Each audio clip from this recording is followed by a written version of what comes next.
Возрождение Спасо-Преображенского собора в Баргузине, разрушенного в советское время, началось 3 года назад.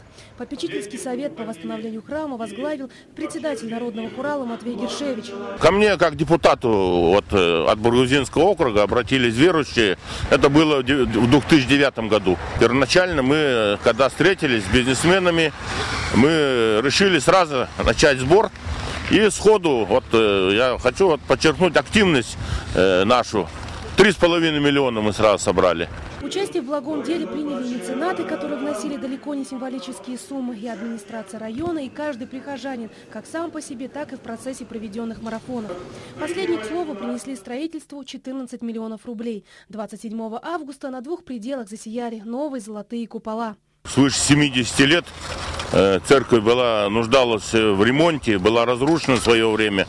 И сейчас сегодня радостный день, что мои земляки, баргузинцы, могут молиться в церкви.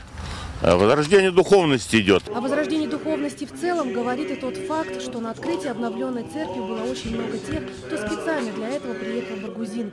Церемония освящения храма, затем крестный ход и первая божественная литургия. Вообще религии нуждается в поддержке государства. Была встреча руководителей конфессий с Путиным Владимиром Владимировичем. И он очень хорошо сказал, что нам, государство, необходимо поддерживать конфессии, потому что мир, сотрудничество, конфессии, религии, они несут в народ именно. Церковь, построенную купцом первой гильдии Иваном Черных, в 19 веке пришлось заново открывать в 21-м. Темные времена прошли, говорят православные жители Баргузинской долины.